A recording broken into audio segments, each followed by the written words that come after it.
जय हिंद बच्चों। इस समय आप लोग महामना इंस्टीट्यूट के यूट्यूब चैनल से जुड़े हुए हैं और इस चैनल में मैं आपका स्वागत करता हूं। आज हम लोग क्लास 12 CBSE मैथमेटिक्स के चैप्टर 4 डिटर्मिनेंट्स के मिसलेनियस एक्सरसाइज को हम लोग पढ़ रहे हैं और इसमें आज हम लोग क्वेश्चन नंबर 5 को देखने जा रहे हैं। क्वेश्चन नंबर 5 में दिया हुआ है solve the equation this is equal to 0। इसको सॉल्व करिए और फिर तो सॉल्व करने का क्या मतलब हुआ, इसको सॉल्व करके यक्स की वैल्यू हमको फाइंड करनी है और दिया हुआ है a is not equal to 0। तो चलिए इसको सॉल्व करते हैं। तो सॉल्व करने के लिए हम लोग एक काम करें, जैसा कि आपको पता है कि ये C1 है, ये C2 है, ये C3 है, तो C1 C2 C3 हम तीनों को ऐड पहले कर लें। चलिए इसको सॉल्व कर रहे हैं और जो प्रोसेस होता है उस प्रोसेस को हम यहाँ लिख देते हैं C1 tense to C1 plus C2 plus C3। तो चलिए ऐड कर दे रहे हैं। तो ये x प्लस ए यक्स और x ये हो जाएगा आपका 3x प्लस ए हो जाएगा। ये C1 है, ये C2 है, C3 है। तो C1 plus C2 plus C3 यानी तीनों को ऐड करके हम C1 के प्लेस पर रख देंगे। तो अब इसी तरह से हम सेकंड वाले को करें, ये भी हो जाएगा 3x प्लस ए। फिर थर्ड वाले को करते हैं, ये भी हो जाएगा 3x प्लस ए। और से सब जैसे हैं वैसे ही हम उसको कॉपी कर लेते हैं। तो x x plus a x x x और x plus a equal to 0। अब आप देखें कि यह कॉमन है, तीनों में कॉमन है, तो जो कॉमन होता है उसको बाहर निकाल लेते हैं। तो चलिए यहाँ से हम इसको बाहर निकाल लेते हैं। ये हो जाएगा 3x प्लस ए। फिर देखिए क्या मिलेगा आपको, 1 1 1, ये हो गया x, ये हो गया x प्लस ए और ये x x x और ये हो गया आपका x plus a equal to 0। एक चीज़ हम आपको बता दें कि डिटर्मिनेंट्स को सॉल्व करने के लिए आपकी कोशिश ये होनी चाहिए कि कम से कम 2 जीरो होने चाहिए, 2 टर्म जो हैं वो 0 होने चाहिए। तो 2 टर्म 0 कैसे आएंगे ज़रा देखिए। ये R1 है, अगर R1 में से R2 को माइनस कर दे तो 0 आ जाएगा और R2 में से R3 को माइनस कर दे तो 0 हो जाएगा। अब हम नेक्स्ट स्टेप को यहाँ हम राइट साइड में कर रहे हैं और देखें इसको हम कॉपी कर लेते हैं। ये 3x प्लस ए है और इसके बाद यहाँ पर जो स्टेप है हम लिख रहे हैं R1 tense to R1 minus R2। जो अंदर हम प्रोसेस कर रहे होते हैं ना उसको साइड में लिखना ज़रूरी होता है। यानी R1 में से R2 रो 1, R1 का मतलब first row, R2 second row.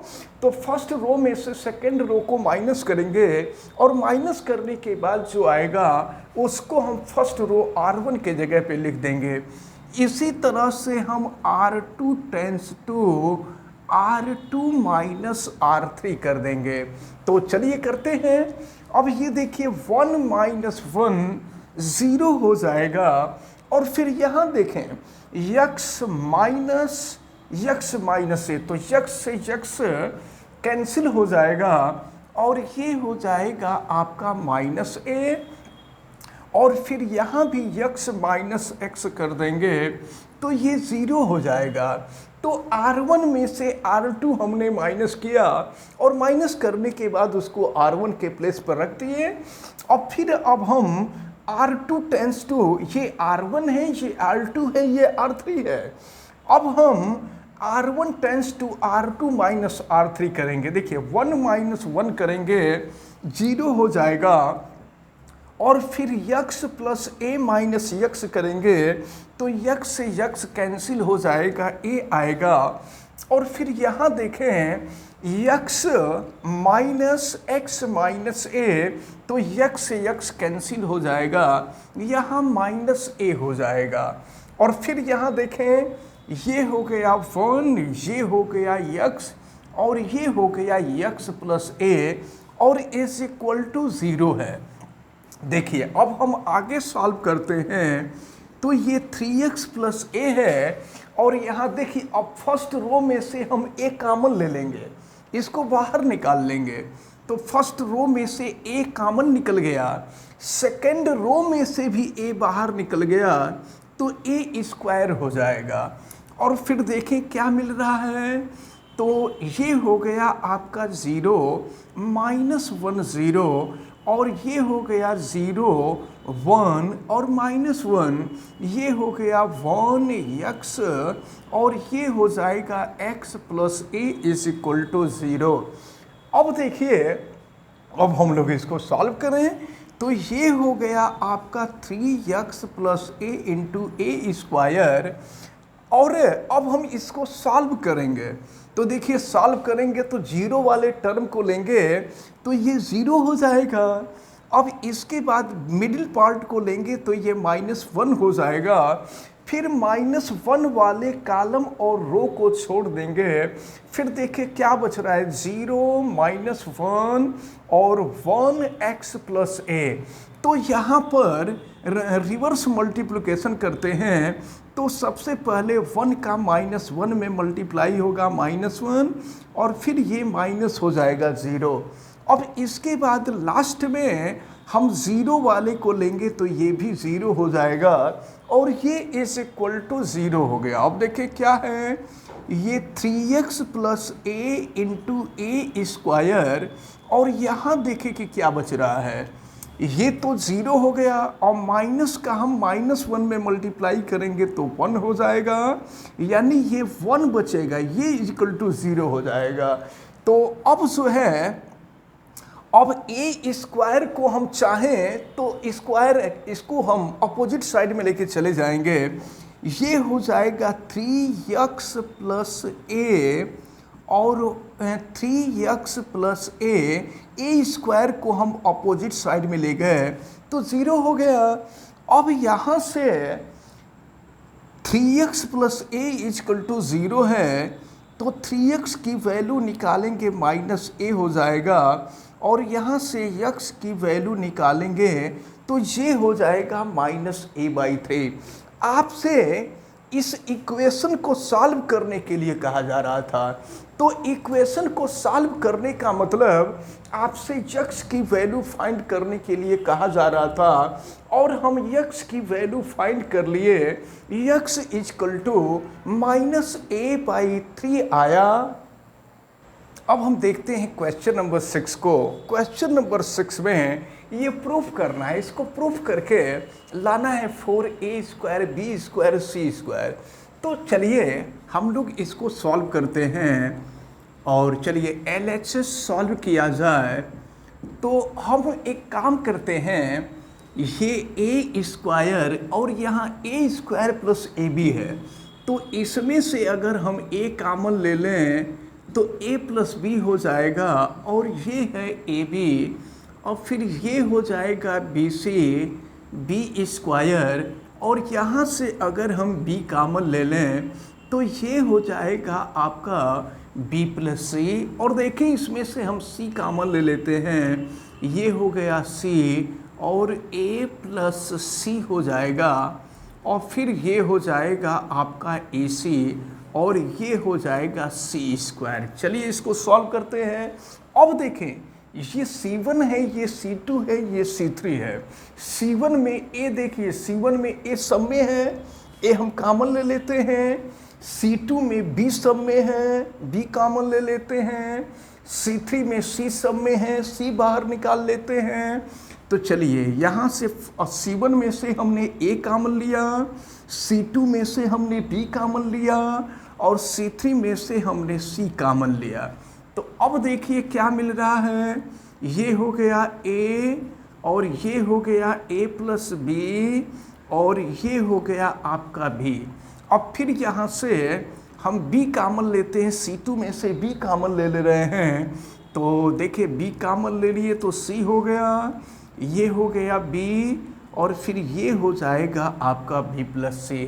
फिर यहाँ C3 में से c कॉमन ले लिए हैं, तो ये बचा a प्लस c, और यहाँ पर बचा a, और ये हो गया c। अब जो है, अब इसको थोड़ा सा और इजी किया जाए, और इजी करने के लिए, और या तो देखिए इसको नॉर्मली अब हम लोग सॉल्व कर दें। ए बी सी तो बाहर निकल चुका है, नॉर्मली हम सॉल्व कर दें। सॉल्व करने के लिए जो मेथड है वही मेथड हम अप्लाई कर देते हैं। तो ए बी सी, और फिर देखिए अब हम सॉल्व करेंगे तो ए को लेते हैं, ए वाले कॉलम, ए वाले रो और ए वाले कॉलम को छोड़ देंगे, तो बी का सी में मल्टीप्लाई करेंगे बी सी, और ये माइनस माइनस ये हो जाएगा, तो माइनस हो जाएगा ए बी, माइनस हो जाएगा ए सी। फिर हम सी बीच वाले मिडिल पार्ट को लेते हैं सी, तो फिर देखिए सी वाले कॉलम और सी वाले रो को छोड़ देंगे, तो ये और ये बचा। और आपको पता है कि इसमें अपोजिट मल्टीप्लिकेशन होता है, तो a का हम b में करेंगे a भी हो जाएगा, और फिर a प्लस b का मल्टीप्लिकेशन c में करेंगे, तो ये हो जाएगा आपका ac, और प्लस ये हो जाएगा bc। तो अब जो है देखिए मिडिल पार्ट को लिया गया था ना, तो मिडिल पार्ट को लिए थे तो सी वाले कॉलम और सी वाले रो को छोड़ दिए थे, a प्लस बी, ए और फिर बी और सी बचा था, तो यहाँ ए बी और ये माइनस हो जाएगा, यहाँ पर हो जाएगा माइनस ए सी, और ये हो जाएगा माइनस बी सी। और फिर लास्ट वाले टर्म को लेते हैं, तो लास्ट वाले टर्म में ये है a प्लस सी, और फिर इसके रो को, इसके कॉलम को छोड़ देते हैं, इसके रो को छोड़ देते हैं, और फिर देखें कि क्या मिल रहा है। अब ये बचेगा, तो हम इसका इसमें मल्टीप्लिकेशन कर देते हैं, a प्लस बी का b प्लस सी में कर देते हैं, तो देखते हैं क्या मिल रहा है। तो a का मल्टीप्लिकेशन करेंगे ए बी, और प्लस हो जाएगा ए सी, फिर b का मल्टीप्लिकेशन करें तो ये हो जाएगा b स्क्वायर, और प्लस हो जाएगा बी सी, और फिर b का b में मल्टीप्लिकेशन कर देंगे तो ये हो जाएगा माइनस बी स्क्वायर। अब इसको हम लोग सॉल्व कर लेंगे और देखते हैं सॉल्व किया जाए। तो यहाँ बी स्क्वायर से बी स्क्वायर कैंसिल हो जाएगा। चलिए यहाँ ऊपर लिख रहे हैं, तो ये है ए बी सी, और देखिए फिर यहाँ ए का मल्टीप्लाई कर देते हैं यहाँ, तो ए का मल्टीप्लाई करेंगे तो ये हो जाएगा ए बी सी, माइनस हो जाएगा ए स्क्वायर बी, और माइनस हो जाएगा ये आपका ए स्क्वायर सी। और फिर इसके बाद जो है हम यहाँ मल्टीप्लाई करते हैं, तो प्लस ये हो जाएगा ए बी सी, और माइनस हो जाएगा ए सी स्क्वायर, माइनस ए सी स्क्वायर, और फिर यहाँ माइनस मल्टीप्लाई करेंगे तो ये हो जाएगा माइनस बी सी स्क्वायर हो जाएगा। अब इसके बाद जो है यहाँ देखते हैं a प्लस सी का मल्टीप्लाई करते हैं, तो पहले हम a का मल्टीप्लाई कर रहे हैं। चलिए तो a का मल्टीप्लाई करेंगे a स्क्वायर बी हो जाएगा, फिर ये आपका a स्क्वायर सी हो जाएगा, और प्लस हो जाएगा ए बी सी। इसके बाद c का मल्टीप्लाई करेंगे, तो c का मल्टीप्लाई करेंगे तो ये हो जाएगा ए बी सी, और फिर ये हो जाएगा ए सी स्क्वायर, और फिर हो जाएगा प्लस बी सी स्क्वायर। तो चलिए अब इसको हम सॉल्व करते हैं, देखते हैं क्या मिल रहा है। तो अब जो है यहाँ देखें ए स्क्वायर बी से ए स्क्वायर बी कैंसिल हो जाएगा, ए स्क्वायर सी से ए स्क्वायर सी कैंसिल हो जाएगा, ए सी स्क्वायर से A C square cancel, B C square से बी सी स्क्वायर कैंसिल हो जाएगा। अब ये रहा ए बी सी, और यहाँ देखिए a b c plus a b c, 2abc, ये 3abc और ये 4abc, तो ये हो जाएगा 4abc। अब हम इनका मल्टीप्लाई कर देते हैं तो 4a स्क्वायर बी स्क्वायर सी स्क्वायर हो जाएगा। तो इस प्रकार हमने लेफ्ट को सॉल्व किया और लेफ्ट को सॉल्व करने के बाद राइट हमको मिल गया। तो इस प्रकार आज क्वेश्चन नंबर 5 और क्वेश्चन नंबर 6 बताए गए। ये दोनों क्वेश्चन आपको, हमें उम्मीद है कि बहुत अच्छी तरह से समझ में आए होंगे। आप वीडियो को लाइक ज़रूर कीजिएगा, और अगर किसी प्रकार की कोई दिक्कत समझ में आती है तो आप हमें कमेंट करके भी बतावें। और अगर चैनल पे नए हैं तो चैनल को सब्सक्राइब भी करें। चैनल सब्सक्राइब करने के लिए YouTube पर महामना इंस्टीट्यूट को सर्च कीजिए और रेड कलर के सब्सक्राइब वाले बटन को क्लिक कर दीजिए, चैनल सब्सक्राइब हो जाएगा।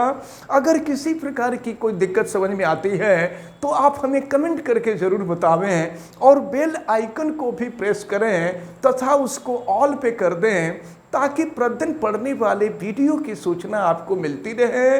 आप सभी लोगों का बहुत बहुत धन्यवाद। जय हिंद।